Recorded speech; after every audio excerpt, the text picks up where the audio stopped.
Well, earlier I spoke to Middle East expert Edmund Ghareeb about Lebanon's political crisis and the developments. I started by asking him what was behind Saad Hariri's sudden resignation. Well, we still don't know, actually.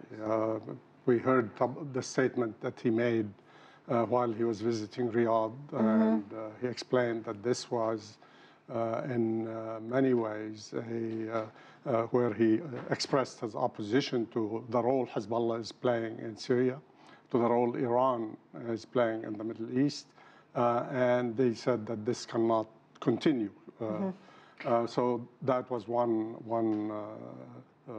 was Saudi Arabia really forcing his hand on this? It's really difficult to say, but there's no doubt that the Saudis were unhappy with the developments taking place in Lebanon. There have been reports also that the Saudis had expected that the government of Lebanon, the government of National Unity Government, which you have President Aoun was agreed upon to become the president, or former general, a former commander of the army, and Prime Minister Hariri, who is close to Saudi Arabia, would become the prime minister.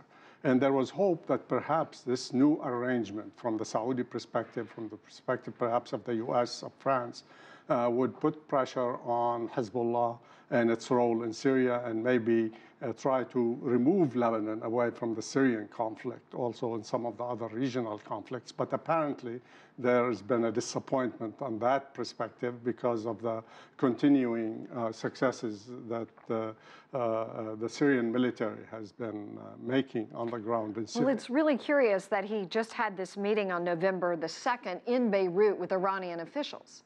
Well, that's another interesting thing. There are some who say that Hariri has not done enough to try to limit the role of Hezbollah, and that he has been willing to cooperate with Iran and to try to they were trying Lebanon to move him out and bring in his younger brother. That's at least one of the interpretations. He has today continued to say that this was his decision, his own decision, but it took an effort to bring him back. The French had to send the prime minister. He thanked France for its international role, for the fact that France is a major player on the international scene. And he said that he's going to go back and explain his decision in Lebanon. He will return on Lebanese Independence Day on Wednesday, and then he will meet with the president and explain his position. He said he was worried for his life. Why would he feel safe now to go back on Independence Day? Well, that's a very good question, actually.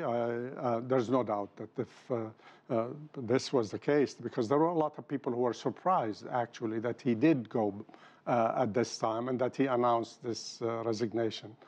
Because many including some of his supporters, said that they did not expect that.